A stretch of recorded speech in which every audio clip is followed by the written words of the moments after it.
Hi friends, ಇದು ನಮ್ಮ ಮಾಡಿ ತೋಟದ ಕೆಲವು ಗಿಡಗಳು. ಇಲ್ಲಿ ಪಕ್ಷಿಗಳಿಗೆ ಯಾವಾಗಲೂ ಕುಡಿಯಲು ನೀರು ಇಟ್ಟಿರುತ್ತೇವೆ. ನಾನು ಯಾವಾಗಲೂ ಯಾವುದೇ ಗಿಡಗಳಿಗೆ ರಸಾಯನವಾಗಲಿ ಕ್ರಿಮಿನಾಶಕವಾಗಲಿ ಬಳಸುವುದಿಲ್ಲ. ಪ್ರತಿದಿನ ಉಳಿಯುವ ಅಡಿಗೆ ಮನೆಯ ತ್ಯಾಜ್ಯಗಳಾದ ಈರುಳ್ಳಿ, ಬೆಳ್ಳುಳ್ಳಿ, ಆಲೂಗೆಡ್ಡೆ ಸಿಪ್ಪೆಗಳು, ಹಣ್ಣು ಹಂಪಲುಗಳ ಸಿಪ್ಪೆಗಳು ಮತ್ತು ಯಾವುದೇ ಕಸ ಕಡ್ಡಿಗಳನ್ನು ಈ ಗಿಡಗಳ ಬುಡಕ್ಕೆ ಹೊದಿಕೆಯಾಗಿ ಹಾಕುತ್ತಿರುತ್ತೇನೆ. 3 ದಿನಕ್ಕೊಮ್ಮೆ ಅಕ್ಕಿ ಬೇಳೆ ತೊಳೆದ ನೀರನ್ನು ಹಾಕುತ್ತಿರುತ್ತೇನೆ. ಕ್ರಮೇಣ ಈ ತ್ಯಾಜ್ಯಗಳೆಲ್ಲವೂ ಗೊಬ್ಬರವಾಗಿ ಪರಿವರ್ತನೆಯಾಗಿ ಗಿಡವು ಸೊಂಪಾಗಿ ಬೆಳೆಯುತ್ತದೆ.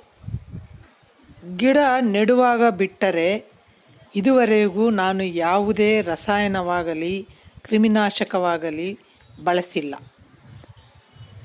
ಇದು 2 ವರ್ಷದ ಬದನೆ ಗಿಡ. ನನಗೆ 2 ದಿನಕ್ಕೊಮ್ಮೆ ಅಡಿಗೆಗೆ ಸಾಕಾಗುವಷ್ಟು ಬದನೆಕಾಯಿ ಸಿಗುತ್ತಿದೆ. ಪ್ರತಿಯೊಬ್ಬರೂ ಮನೆಯ ಹಿಂದೆ ಮುಂದೆ ಅಥವಾ ತಾರಸಿ ಮೇಲೆ ಸ್ವಲ್ಪ ಜಾಗವಿದ್ದರೂ ಕೆಲವು ತರಕಾರಿ ಗಿಡಗಳನ್ನು ನೆಟ್ಟು ಬಹು ಸುಲಭವಾಗಿ ಯಾವುದೇ ಖರ್ಚಿಲ್ಲದೆ ತರಕಾರಿಗಳನ್ನು ಬೆಳೆಯಬಹುದು. ನನಗೆ ಗಿಡ ಬಳ್ಳಿಗಳೆಂದರೆ ತುಂಬ ಇಷ್ಟ. ಆದರೆ ನಮ್ಮ ಕಡೆ ಮಂಗನ ಕಾಟ ಹೆಚ್ಚು.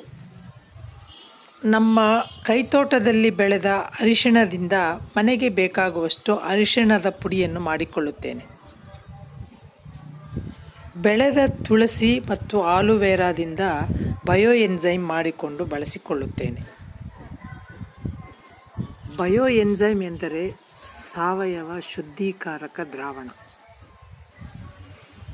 ಈ ವಿಡಿಯೋ ನಿಮಗೆ ಇಷ್ಟವಾದರೆ ಲೈಕ್ ಮಾಡಿ, ಶೇರ್ ಮಾಡಿ, ಸಬ್ಸ್ಕ್ರೈಬ್ ಮಾಡಿ. Thank you.